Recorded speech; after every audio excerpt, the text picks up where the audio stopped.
Soal nomor 21, perhatikan gambar di bawah ini. Ini ada gambar tulang lengan atas. Di sini ada tulang belikat. R adalah bagian persendian.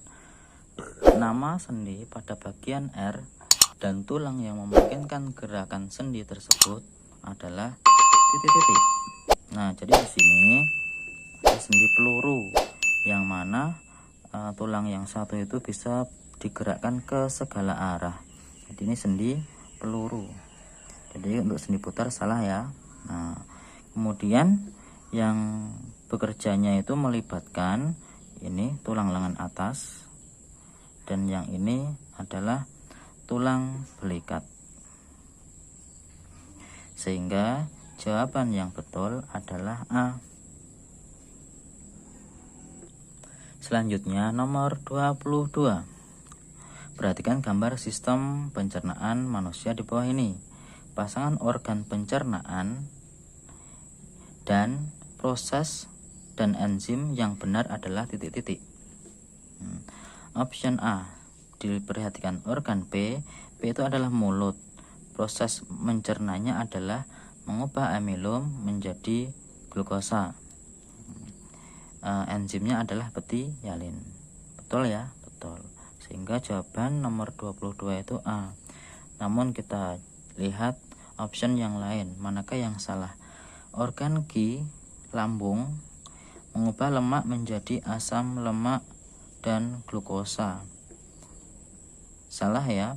Jadi lemak tidak dicerna di lambung, melainkan di usus.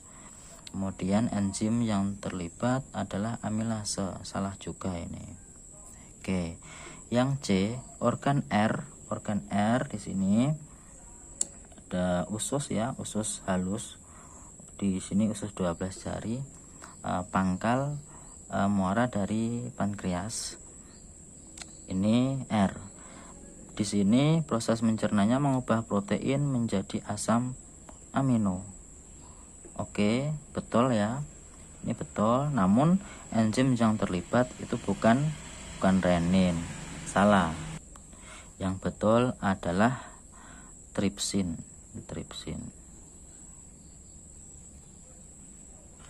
Kemudian untuk organ S ini usus besar. Di sini sudah tidak terjadi pencernaan makanan, jadi salah. Otomatis salah. Oke, sehingga jawaban nomor 22 adalah A. Nomor berikutnya 23. Perhatikan gambar jantung di sini. T adalah ruang pada jantung, yaitu bilik kanan. Bilik kanan. Ini di sini darah itu dipompa menuju ke paru-paru. Di jawabannya adalah A. Tuh.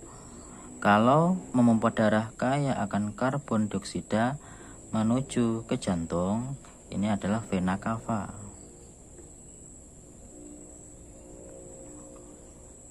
Tapi bukan memompa ya, hanya mengalirkan darah kaya CO2 menuju jantung. Kemudian yang C, memompa darah kaya oksigen menuju ke seluruh tubuh, ini adalah arteri. Kalau bagian jantung di sini ada aorta gitu. Kemudian yang D, memompa darah kaya akan oksigen menuju ke paru-paru. Kalau yang ini tidak ada ya, tidak ada.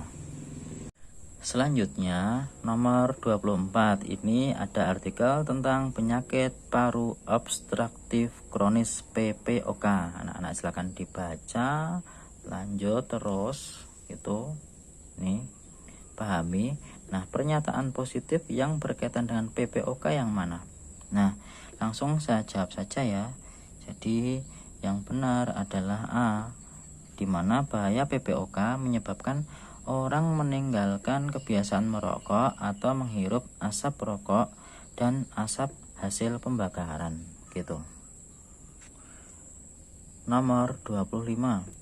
Salah satu gangguan pada alat ekskresi ditandai dengan munculnya warna kuning pada sklera mata akibat dari proses pemindahan bilirubin ke dalam usus 12 jari yang tidak berjalan lancar. Akibatnya bilirubin masuk ke dalam darah dan akan beredar ke seluruh tubuh.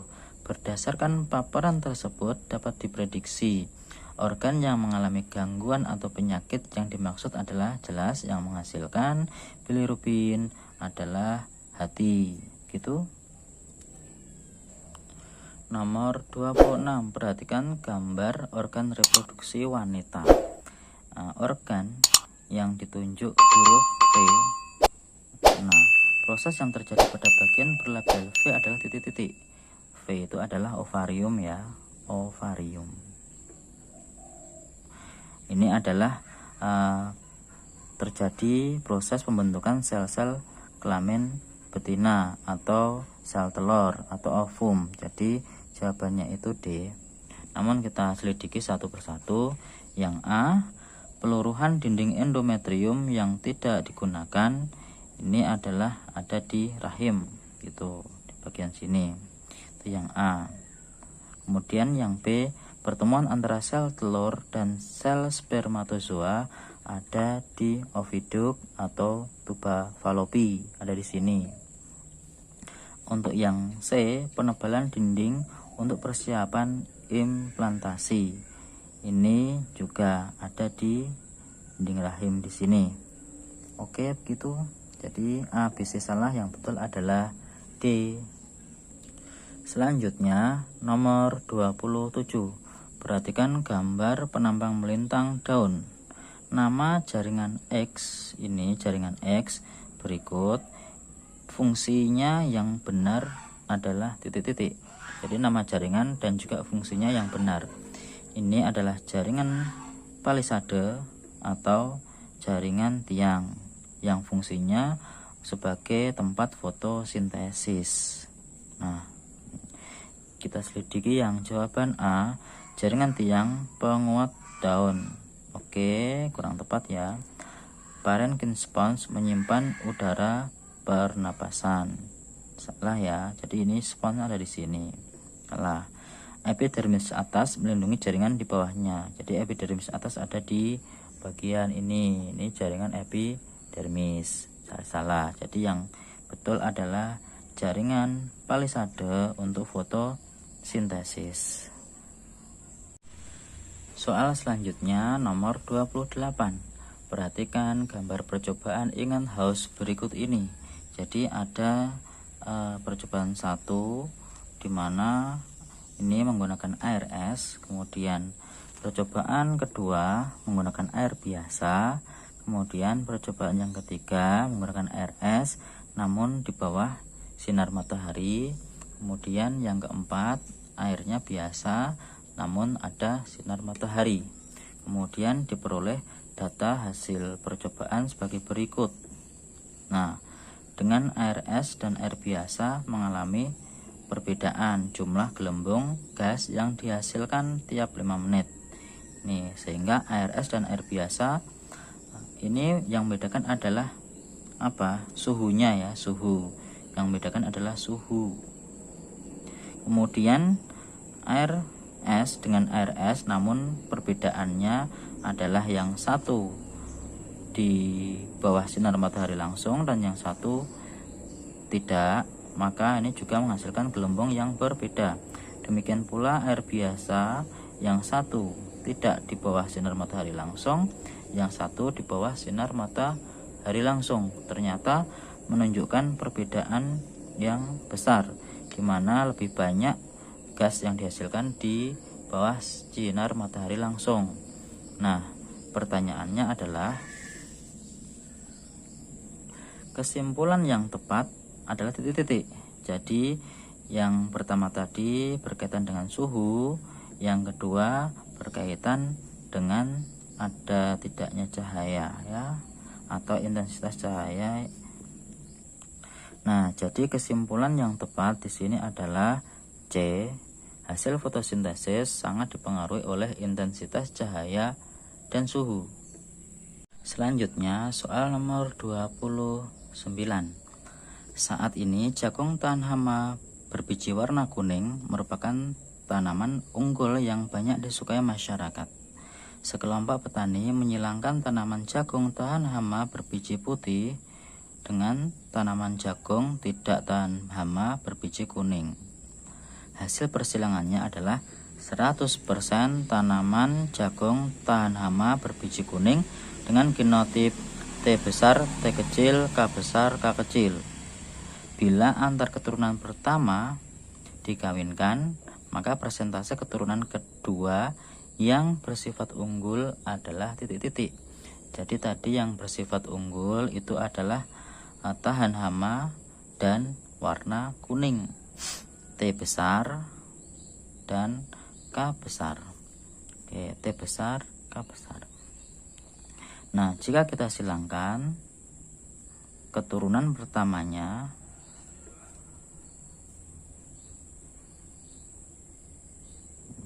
di mana ini adalah P2 atau T1 gitu ya, disilangkan. Ini memiliki gamet ada 4, T besar, K besar, T besar, K kecil, T kecil, K besar, T kecil, K kecil. Yang ini juga demikian.